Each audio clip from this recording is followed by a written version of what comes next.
ರಾಜಕಾಲುವೆ ಉಕ್ಕಿದ ಪರಿಣಾಮ ರಸ್ತೆಗಳಲ್ಲಿ ಜಲಪ್ರವಾಹ. ಮಂಗಳೂರಿನ ಕೊಡಿಯಾಲ್ಬೈಲ್ ಭಗವತಿ ನಗರದಲ್ಲಿ ಈ ಅವಾಂತರವಾಗಿದೆ. ಬೆಂಗಳೂರಿನಲ್ಲಿ ಮಾತ್ರ ಅಂದ್ಕೊಂಡಿದ್ವಿ, ಮಂಗಳೂರಲ್ಲೂ ರಾಜಕಾಲುವೆ ಉಕ್ಕಿ ಹರಿದಿದೆ. ನೋಡಿ, ರೆಡ್ ಅಲರ್ಟ್ ಇದೆ, ವಿಪರೀತ ಮಳೆ ಆಗ್ತಾ ಇದೆ. ನೋಡಿ, ಇಲ್ಲಿ ಜನವಸತಿ ಪ್ರದೇಶ, ಈ ಏರಿಯಾಗಳಿಗೆಲ್ಲ ನೀರು ನುಗ್ಗಿಬಿಟ್ಟಿದೆ ರಾಜಕಾಲುವೆಯಿಂದ. ಹೇಗೇನು ಬೆಂಗಳೂರು ಸಮಸ್ಯೆನೇ ಅಲ್ಲೂ ಇದೆ ಅಂತ ಅನಿಸುತ್ತೆ. ರಾಜಕಾಲುವೆಗಳ ಹೂಳೆತ್ತಿಲ್ಲ, ಅದನ್ನು ಸುಸ್ಥಿತಿಯಲ್ಲಿ ಇಟ್ಟಿಲ್ಲ, ಅಲ್ಲಿ ನೀರು ಸರಾಗವಾಗಿ ಹರಿದು ಹೋಗಿಲ್ಲ. ಹಾಗಾಗಿ ಅಲ್ಲಿ ಉಕ್ಕಿ ಹರಿದು ಏರಿಯಾಗೆಲ್ಲ ನೀರು ನುಗ್ಗಿಬಿಟ್ಟಿದೆ. ಇದು ಮಂಗಳೂರಿನ ಕೊಡಿಯಾಲ್ಬೈಲ್ನಲ್ಲಿರ್ತಕ್ಕಂಥ ಭಗವತಿ ನಗರ ಅಂತ. ಅಲ್ಲಿ ಈ ಬಗ್ಗೆ ಮತ್ತಷ್ಟು ಮಾಹಿತಿ ನನ್ನ ಕೊಲೀಗ ಸುಖಪಾಲ್ ಅವರಿಂದ ಪಡ್ಕೊಳ್ಳೋಣ. ಸುಖಪಾಲ್, ರೆಡ್ ಅಲರ್ಟ್ ಇರಬೇಕಾದ್ರೆ ಎಷ್ಟು ಎಚ್ಚರಿಕೆಯಿಂದಿದ್ದರೂ ಸಾಲಲ್ಲ. ಅಂಥದ್ರಲ್ಲಿ ಅನಾಹುತಗಳ ಮೇಲೆ ಅನಾಹುತ ಆಗ್ತಾ ಇದೆ. ಸಾಕಷ್ಟು ಸಮಸ್ಯೆಗಳು ಕಂಡು ಬರ್ತಾ ಇದೆ ಮಂಗಳೂರಿನಲ್ಲಿ. ಸೊ ಈಗಿರೋ ಅಪ್ಡೇಟ್ಸ್ ಏನು, ಹೇಗಿದೆ ಪರಿಸ್ಥಿತಿಯಲ್ಲಿ ಅಂತ? ನಿರಂತರ ಮಳೆ ಆಗ್ತಾ ಇದೆ ಅರವಿಂದ್. ಬೆಳಿಗ್ಗೆಯಿಂದಲೂ ರೆಡ್ ಅಲರ್ಟ್ ಇರುವಂಥ ಹಿನ್ನೆಲೆಯಲ್ಲಿ ಸಂಪೂರ್ಣವಾಗಿ ಇಡೀ ಜಿಲ್ಲಾದ್ಯಂತ ಭಾರೀ ಮಳೆ ಸುರಿತಾ ಇದೆ. ಸುಮಾರು 1 ಗಂಟೆಗಳ ಕಾಲ ನಿರಂತರ ಮಳೆ ಸುರಿದ್ರೆ ಯಾವ ಪರಿಸ್ಥಿತಿ ಮಂಗಳೂರು ನಗರದಲ್ಲಿ ಆಗುತ್ತೆ ಅನ್ನುವಂಥದ್ದನ್ನು ನೀವು ಗಮನಿಸುತ್ತಿದ್ದರೆ, ಮಂಗಳೂರಿನ ಕೊಡಿಯಾಲ್ಬೈಲ್ನ ಭಗವತಿ ನಗರದಲ್ಲಿ ನಾವಿರುವಂಥದ್ದು. ಇಲ್ಲಿ ಇರುವಂಥ ಜನವಸತಿ ಪ್ರದೇಶಕ್ಕೆ ಈ ರೀತಿಯಾಗಿ ದೊಡ್ಡ ಪ್ರಮಾಣದಲ್ಲಿ ನೀರು ನುಗ್ಗಿರುವಂಥದ್ದು. ಇದು ಕಾರಣ ಇಷ್ಟೇ, ಪ್ರಮುಖವಾಗಿ ಇಲ್ಲಿರುವಂಥ ರಾಜಕಾಲುವೆಗಳೇನಿದೆ, ಈ ಚರಂಡಿಗಳಾಗಿರ್ಬೋದು, ಅದರ ಜೊತೆ ಸಮೀಪದಲ್ಲಿರುವಂಥ ರಾಜಕಾಲುವೆಗಳೇನಿದೆ, ಈ ರಾಜಕಾಲುವೆಗಳೆಲ್ಲ ಇವತ್ತು ಹೂಳು ಎತ್ತದೆ. ಮೊದಲ ಮಳೆಗೆ ಯಾವುದೇ ರೀತಿಯಾದಂಥ ಮುಂಜಾಗ್ರತಾ ಕ್ರಮವನ್ನು ಎತ್ತಲಿಲ್ಲ. ನೀವು ಗಮನಿಸ್ಬೋದು, ಇದು ಸಣ್ಣ ಪ್ರಮಾಣದ ಇಲ್ಲಿರುವಂಥ ಚರಂಡಿಗಳು, ಇದು ಸೇರುವಂಥದ್ದು ಮುಂಭಾಗದಲ್ಲಿರುವಂಥ ರಾಜಕಾಲುವೆಗೆ. ಆದರೆ ರಾಜಕಾಲುವೆಯಲ್ಲೂ ನೀರು ಹೋಗಲಿಕ್ಕೆ ಸಾಧ್ಯ ಆಗದ ಕಾರಣಕ್ಕಾಗಿ ಜನವಸತಿ ಪ್ರದೇಶಕ್ಕೆ ಸಂಪೂರ್ಣವಾಗಿ ನುಗ್ಗಿ ಬಂದಿರುವಂಥದ್ದು. ಇದನ್ನು ನೀವು ಗಮನಿಸುತ್ತಿದ್ದರೆ ಇಲ್ಲಿರುವಂಥ ಎಲ್ಲ ಮನೆಗಳಿಗೂ ಕಳೆದ 1 ಗಂಟೆಗಳಿಂದ ಸುರಿದಿರುವಂಥ ಮಳೆಗೆ ನೀರು ನುಗ್ಗಿರುವಂಥದ್ದು. ಇನ್ನೊಂದು ಗಂಟೆ ಮಳೆ ಬಂದರೆ ಸಂಪೂರ್ಣವಾಗಿ ಮನೆ ಒಳಗೆ ನೀರು ಹೋಗುವಂಥ ಸಾಧ್ಯತೆಗಳಿರುತ್ತೆ. ಈ ಪ್ರತಿ ವರ್ಷವೂ ಈ ಪ್ರದೇಶದಲ್ಲಿ ಅಂದರೆ ಕೊಡಿಯಾಲ್ಬೈಲ್ನ ಭಗವತಿ ನಗರದಲ್ಲಿ ಹೆಚ್ಚಿನ ಪ್ರಮಾಣದ ಮಳೆ ಆದಂಥ ಸಂದರ್ಭದಲ್ಲಿ ಈ ರೀತಿ ನೀರು ನುಗ್ತದೆ. ಇದು ಮಂಗಳೂರು ನಗರದ ಹಲವೆಡೆಯಲ್ಲಿ ಈ ರೀತಿಯಾದಂಥ ಅವಾಂತರಗಳಾಗಿದೆ. ಆಗಲೇ ನಾವು ಪಂಪ್ವೆಲ್ಲನ್ನು ತೋರಿಸಿದರೆ ಅಲ್ಲೂ ಇದೇ ರೀತಿಯಾದಂಥ ಅವಾಂತರ ಆಗಿರುವಂಥದ್ದು. ಇಲ್ಲೂ ಈಗ ರಾಜಕಾಲುವೆಯ ಹೂಳೆತ್ತದೆ ಇರುವಂಥದ್ದು, ಚರಂಡಿಗಳ ಹೂಳೆತ್ತದೆ ಇರುವುದರಿಂದ ಏಕಾಏಕಿಯಾಗಿ ಬಂದಿರುವಂಥ ಮಳೆಗೆ ಈ ರೀತಿಯಾದಂಥ ತೊಂದರೆ ಆಗಿರುವಂಥದ್ದು. ನಾರ್ಮಲ್ ಆಗಿ ಪಾಲಿಕೆಯವರು ಜೂನ್ ಆರಂಭದಲ್ಲಿ ಹೂಳು ತೆಗೆಯುವ ಕೆಲಸಗಳನ್ನು ಮಾಡ್ತಾರೆ. ಆದರೆ ಈ ಬಾರಿ 10 ದಿನ ಮೊದಲೇ ಮಳೆ ಬರೋದ್ರಿಂದ ಇದಕ್ಕೆ ಯಾವುದೇ ರೀತಿಯಾದಂಥ ತಯಾರಿಯನ್ನು ಮಾಡದೇ ಇರುವಂಥ ಕಾರಣಕ್ಕಾಗಿ ಈ ರೀತಿಯಾಗಿ ತೊಂದರೆ ಆಗಿರುವಂಥದ್ದು. ನೀವು ನೋಡ್ಬೋದು, ರಸ್ತೆಯ ಮಧ್ಯದಲ್ಲಿರುವಂಥ ಚರಂಡಿ ಏನಿದೆ, ಆ ಚರಂಡಿಯಿಂದ ಉಕ್ಕಿ ನೀರು ಮೇಲೆ ಹರಿತಾ ಇದೆ. ಈಗ ಸದ್ಯದ ಮಟ್ಟಿಗೆ ಮಳೆ ಸ್ವಲ್ಪ ಕಡಿಮೆ ಆಗಿದೆ. ಒಂದು ವೇಳೆ ಮಳೆ ನಿರಂತರವಾಗಿ ಮುಂದುವರಿದರೆ ಮತ್ತಷ್ಟು ಈ ರೀತಿಯಾದಂಥ ಅವಾಂತರಗಳಾಗುತ್ತೆ. ತಗ್ಗು ಪ್ರದೇಶಗಳಾಗಿರ್ಬೋದು ಅಥವಾ ರಾಜಕಾಲುವೆಗಳಿರುವಂಥ ಆಸುಪಾಸಿನ ನಿವಾಸಿಗಳಿಗೆ ಈ ರೀತಿಯಾದಂಥ ತೊಂದರೆ ನಿರಂತರವಾಗಿ ಇರ್ತದೆ. ಈ ಭಾಗದಲ್ಲಿ ನೀವು ಗಮನಿಸ್ಬೋದು, ನಿರಂತರವಾಗಿ ಮಳೆ ಸುರಿದಂಥ ಸಂದರ್ಭದಲ್ಲಿ ಈ ರೀತಿಯಾಗಿ ನೀರು ಉಕ್ಕಿ ಹರಿಯುತ್ತದೆ.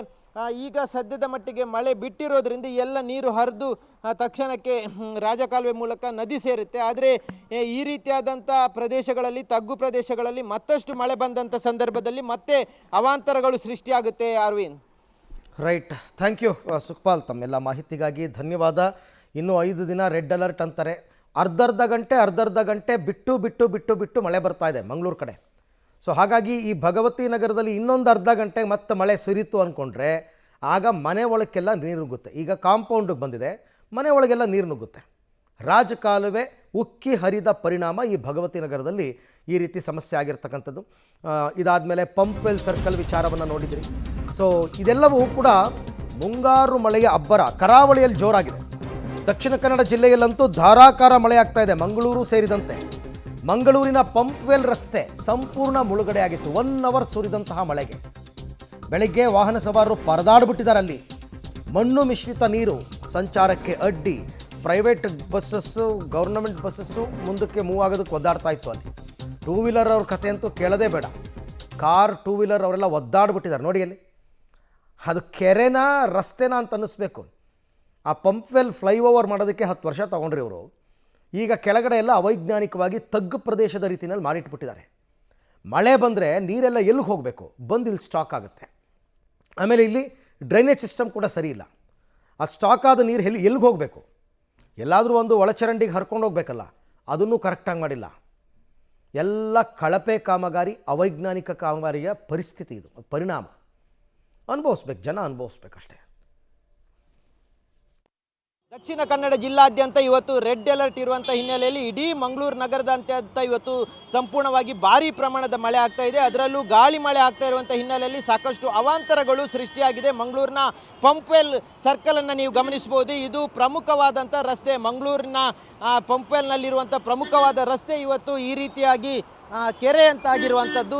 ಸಂಪೂರ್ಣವಾಗಿ ಮಳೆಯ ಹಿನ್ನೆಲೆಯಲ್ಲಿ ಈ ಒಂದು ಪಂಪ್ವೆಲ್ ಸರ್ಕಲ್ನ ಸಮೀಪದಲ್ಲಿರುವಂಥ ಏನು ರಾಜಕಾಲುವೆ ಇದೆ, ಈ ರಾಜಕಾಲುವೆಯಲ್ಲಿ ನಿರಂತರವಾಗಿ ಮಳೆ ಬಂದಂಥ ಸಂದರ್ಭದಲ್ಲಿ ಉಕ್ಕಿ ಹರಿಯುತ್ತದೆ. ಇದು ನೇರವಾಗಿ ರಸ್ತೆಗೆ ಬಂದು ಬೀಳ್ತದೆ. ರಸ್ತೆಯಲ್ಲಿ ಈ ರೀತಿಯಾದಂಥ ಪರಿಸ್ಥಿತಿ ನಿರ್ಮಾಣ ಆಗಿರುವಂಥದ್ದು. ಕೇವಲ 1 ಗಂಟೆಗೆ ನಿರಂತರವಾಗಿ ಸುರಿದಿರುವಂಥ ಮಳೆ ಇದು. 1 ಗಂಟೆಯ ಸಂದರ್ಭದಲ್ಲಿ ಸುರಿದಿರುವಂಥದ್ದು. ಹಾಗಾಗಿ ಕೇವಲ ಅರ್ಧ ಗಂಟೆ ಸುರಿದ್ರೂ ಇದೇ ಪರಿಸ್ಥಿತಿ ಇಲ್ಲಿ ನಿರ್ಮಾಣ ಆಗುತ್ತೆ. ಹೀಗಾಗಿ ಇಡೀ ಮಂಗಳೂರಿಗೆ ನಗರಕ್ಕೆ ಪ್ರವೇಶ ಮಾಡುವಂಥ ಇವತ್ತೊಂದು ಈ ರಸ್ತೆ ಏನಿದೆ, ಪಂಪ್ವೆಲ್ ರಸ್ತೆ, ಸಂಪೂರ್ಣವಾಗಿ ನದಿ ಅಂತಾಗಿರುವಂಥದ್ದು. ಜನರು ಬೆಳಗ್ಗಿನ ಸಂದರ್ಭದಲ್ಲಿ ಶಾಲಾ ಕಾಲೇಜುಗಳಿಗೆ ಹೋಗುವವರಾಗಿರ್ಬೋದು ಅಥವಾ ಕೆಲಸಕ್ಕೆ ಹೋಗುವವರಾಗಿರ್ಬೋದು ಪರದಾಡುವಂಥ ಪರಿಸ್ಥಿತಿ ನಿರ್ಮಾಣ ಆಗಿದೆ.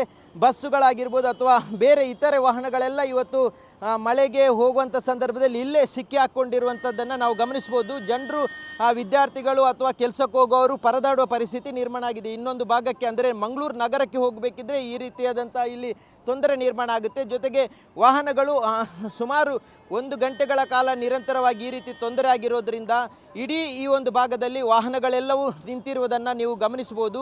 ಬೆಳಗಿನ ಸಂದರ್ಭದಲ್ಲಿ ಈ ರೀತಿಯಾದಂಥ ಪರಿಸ್ಥಿತಿ ನಿರ್ಮಾಣ ಆಗಿದೆ.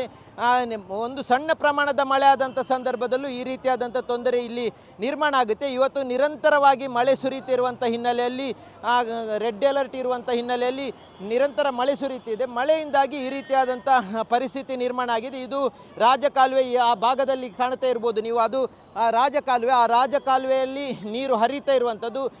ಇಡೀ ಮಂಗಳೂರು ನಗರದಲ್ಲಿ ಸುರಿದಿರುವಂಥ ಮಳೆಯ ನೀರು ಈ ಭಾಗಕ್ಕೆ ಬಂದಂಥ ಸಂದರ್ಭದಲ್ಲಿ ಇದೆಲ್ಲವೂ ಸಂಪೂರ್ಣವಾಗಿ ರಸ್ತೆಗೆ ಬಂದು ಸುರಿಯುತ್ತದೆ. ಹೀಗಾಗಿ ಇವತ್ತು ಮೊದಲ 2 ದಿನದ ಮಳೆಗೇನೆ ಮಂಗಳೂರಿನ ಜನರು ಈ ರೀತಿಯಾಗಿ ತತ್ತರಿಸಿ ಹೋಗಿದ್ದಾರೆ. ಇನ್ನೂ 5 ದಿನಗಳ ಕಾಲ ರೆಡ್ ಅಲರ್ಟ್ ಇದೆ, ನಿರಂತರವಾಗಿ ಮಳೆ ಆಗುತ್ತೆ ಅನ್ನುವಂಥ ಒಂದು ಸೂಚನೆ ಇದೆ. ಹೀಗಾಗಿ ಜನರು ಎಚ್ಚರಿಕೆಯಿಂದ ಇರಲಿಕ್ಕೆ ಜಿಲ್ಲಾಡಳಿತ ಸೂಚಿಸಿದೆ. ಕ್ಯಾಮ್ರಾಮನ್ ನಿಶಾಂತ್